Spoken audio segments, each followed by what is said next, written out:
finalmente chegou a hora de falar sobre Vibe Coding. Isso tem enlouquecido todo mundo nas últimas semanas. Todo mundo tem falado sobre isso, especialmente no YouTube e no Twitter. E hoje eu quero compartilhar minha opinião como alguém que é engenheiro de software e que já escreve código manualmente há mais de 12 anos. Beleza, então primeiro, para quem não sabe o que é Vibe Coding, embora eu tenha certeza de que muitos de vocês sabem, esse é o tweet original que meio que popularizou esse termo. Você pode ver que ele tem 4,5 milhões de visualizações, feito por esse cara, Andres. Eu não tenho certeza de como se pronuncia o nome dele, e eu vou te dar um resumo rápido. Basicamente, Vibe Coding é simplesmente seguir totalmente a vibe. Você simplesmente deixa o LLM fazer o que quiser, clica em aceitar tudo sem pensar, torce para conseguir o resultado que está pedindo e, se não conseguir, continua dando prompts até eventualmente contornar o problema e ter algum aplicativo funcionando. Agora, muitos iniciantes têm criado coisas muito legais com isso, lançando MVPs inteiros, jogos completos, ganhando dinheiro, criando SaaS. E é realmente incrível que tenhamos essa tecnologia e que pessoas com literalmente zero experiência possam fazer Vibe Coding de um aplicativo inteiro que pode realmente ser lançado e começar a gerar dinheiro. Dito isso, definitivamente existem alguns problemas enormes com o Vibe Coding, sobre os quais não vejo muita gente falando, e quero te mostrar esse tweet aqui, que vi algumas semanas atrás e até postei no meu Instagram.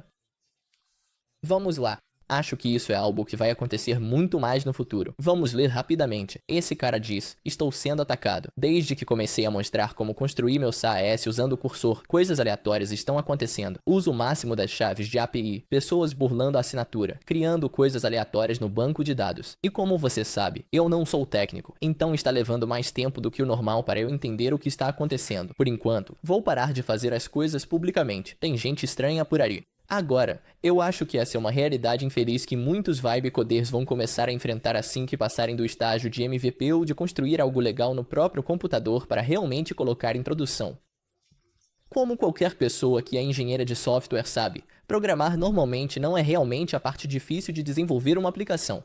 Há muitas outras coisas envolvidas nisso, e todas essas pessoas que estão simplesmente pulando de cabeça nesses editores de código com inteligência artificial sem a menor ideia do que estão fazendo vão começar a enfrentar isso. E provavelmente vão ter um pesadelo muito caro para lidar no futuro se não trouxerem alguém que realmente saiba o que está fazendo.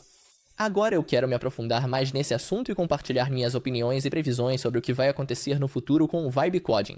Mas se você é alguém que quer experimentar o Vibe Coding e não tem muita experiência, então eu recomendaria que você desse uma olhada nesse recurso gratuito da HubSpot chamado Aprenda a Programar com ChatGPT.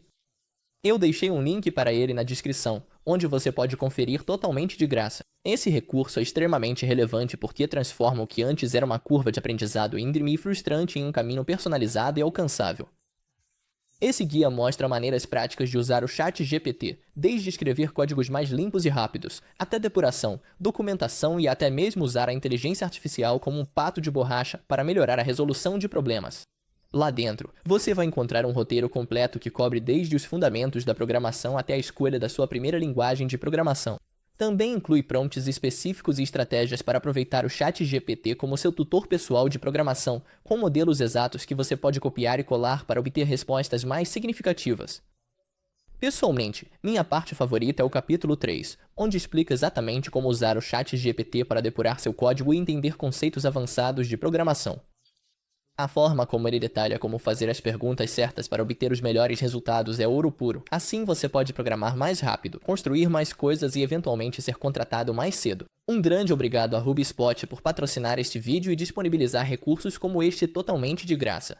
Isso significa que eu posso criar mais conteúdos como este e vocês podem se tornar desenvolvedores melhores. Agora, dito isso, vamos voltar ao Vibe Coding. Então, eu já usei muitas dessas ferramentas de inteligência artificial como Cursor, Windsurf, etc. E embora eu não me considere exatamente um Vibe Coder, com certeza já experimentei como é deixar o LLM meio que assumir o controle.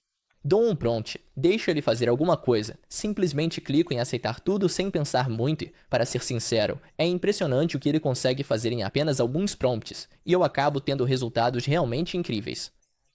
O problema é que, assim que eu realmente quero criar algo significativo, colocar algo em produção ou construir algo que tenha mais de 50 arquivos, 100 arquivos, algo que realmente chegue a um software de maior escala, o problema que começo a perceber imediatamente é que eu não faço ideia de como a aplicação foi realmente construída. Se eu simplesmente vou codando no improviso e faço, sei lá, 10, 20, 30 prompts, eu chego a um ponto em que tenho algo funcionando, mas assim que quero fazer qualquer outra coisa, se der algum problema, se cometer um erro, se não me entregar exatamente o que eu quero, eu fico completamente perdido sobre onde devo ir para corrigir o problema.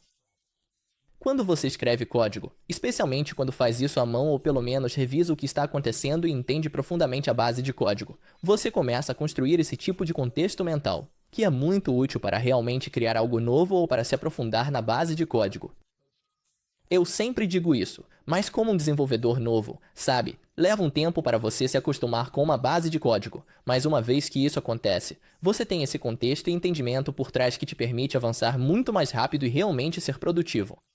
Quando você faz algo como código por vibração, você perde tudo isso. Você perde todo esse pensamento crítico, todos esses passos de tomada de decisão. Você não faz ideia do que realmente está acontecendo dentro do seu projeto e, de novo, quando as coisas começam a sair um pouco do controle, quando essa inteligência artificial não consegue simplesmente consertar tudo magicamente do jeito que você quer, você basicamente está completamente ferrado. Já passei por situações em que programei um aplicativo inteiro e, de repente, cheguei a um ponto em que percebi que o que eu queria fazer em seguida nem era possível com a forma como o código estava escrito ou estruturado no momento. Eu nem consigo fazer isso. Eu preciso reescrever tudo, porque as decisões que o LLM tomou no início do projeto não permitem adicionar esse novo recurso. Literalmente exige uma reescrita completa.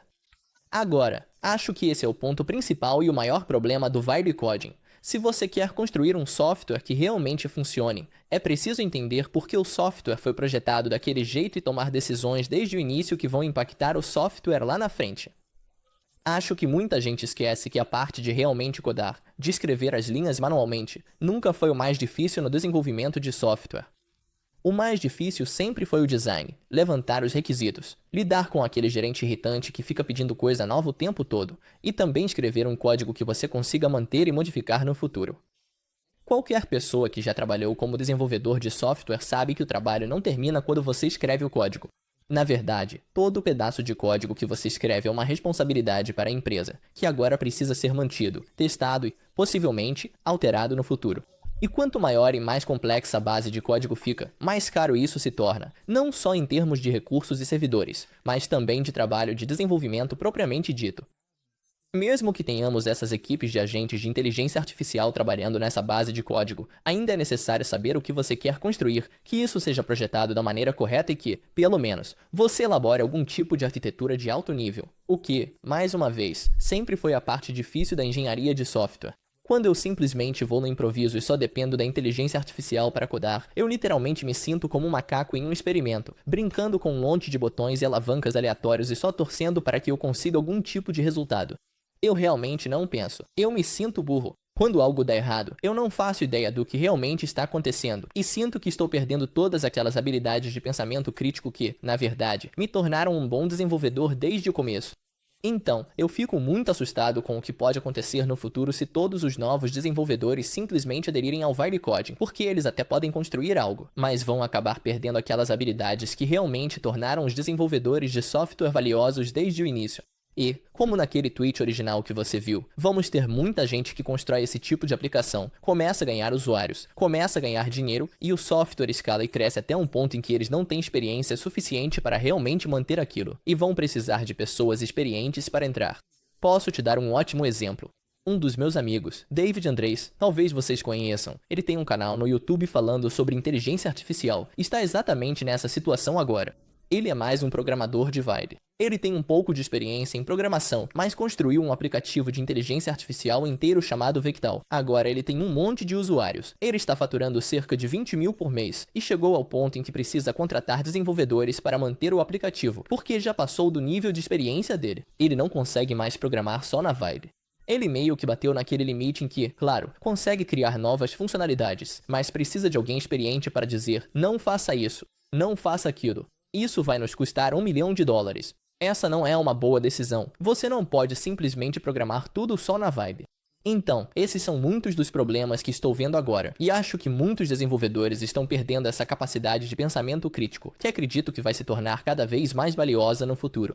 À medida que a atenção das pessoas diminui, as pessoas passam a depender só da inteligência artificial e não temos mais os recursos humanos de antes que realmente conseguem analisar um problema de forma crítica.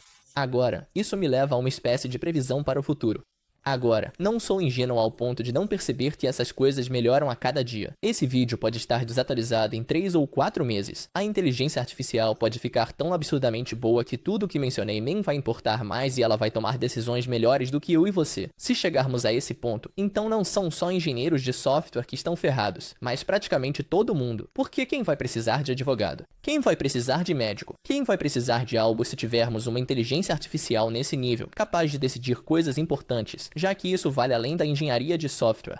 Agora, se isso acontecer, ninguém sabe o que vai acontecer, mas vamos supor que isso não aconteça ou que a gente não chegue a esse tipo de AGI que consegue fazer tudo. Ainda vamos precisar de pessoas que entendam de sistemas de ponta a ponta, que consigam projetar softwares em larga escala, que possam tomar essas decisões importantes em alto nível e dizer para esses agentes de inteligência artificial, para essas equipes, o que elas realmente devem fazer. O que eu tenho visto recentemente é que a maioria das pessoas que está aprendendo a programar na verdade não está aprendendo a programar. Elas estão aprendendo a usar esses modelos de inteligência artificial.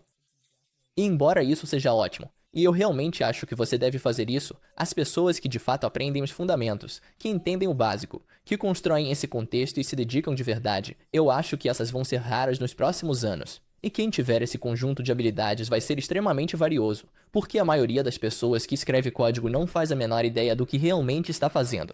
Então, como engenheiro de software experiente, eu realmente estou animado para ver o que vem por aí. Quanto mais gente programando, quanto mais gente surfando na onda do código, mais em alta eu vou estar, porque eventualmente vão precisar de alguém que saiba mais do que eles para entrar lá e consertar a bagunça que criaram.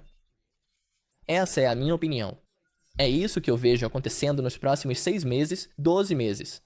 Engenheiros de software experientes vão se tornar ainda mais requisitados, porque eles realmente sabem o que estão fazendo e conseguem comandar a inteligência artificial melhor do que aqueles que não têm noção.